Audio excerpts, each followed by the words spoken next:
speed, controlled chaos, and beautiful machines as a Hollywood stuntman. It was a good thing to be moving. Bronson owned so much land, so much unforgiving dust, miles of nothing, immune to the human hand of the Anthropocene age.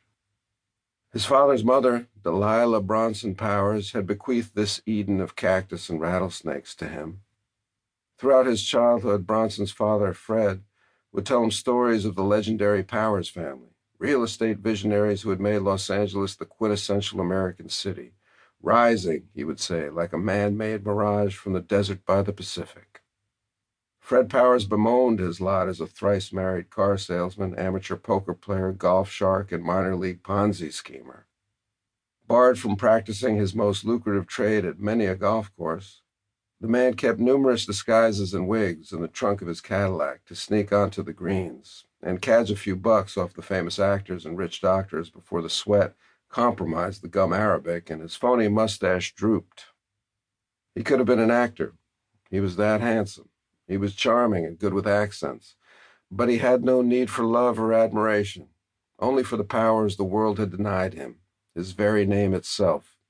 He only ever wanted to be feared by a world that paid him no mind. Kicked out of the family for unspecified, or so he told his son, sins, and forced to live in the squalor of West L.A., east of Bundy, south of Sunset, he would shout like a curse. His looks and his health faded quickly with 2 packs of Kent and 1 bottle of Smirnoff a day.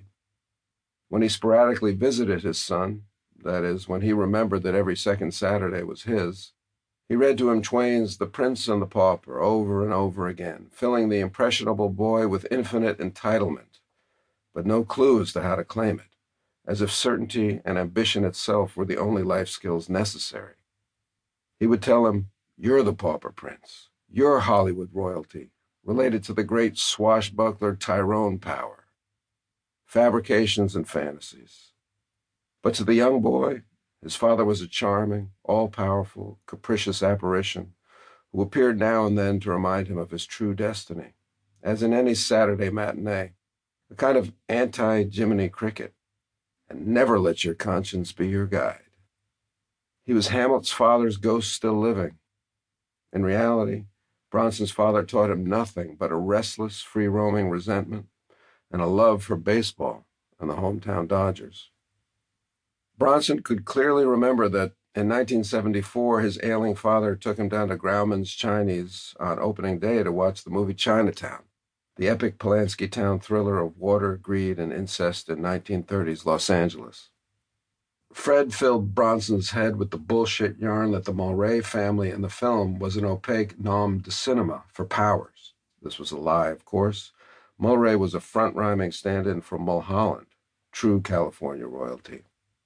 Sitting through a matinee in that dark theater on Hollywood Boulevard, Bronson marveled at how his father must have modeled his brand of practiced insouciance on Jack Nicholson in his very own fabricated origin story.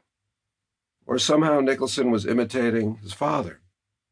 Fred did claim to know the movie star because he'd won thousands off him on the links. He leaned over to his boy, arched a cocky eyebrow, and crowed, "Son of a bitch, that's my eyebrow. Jack's doing me, ripping me off."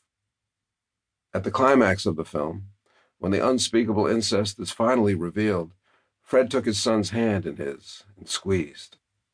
It was the first time Bronson could ever remember his father holding his hand.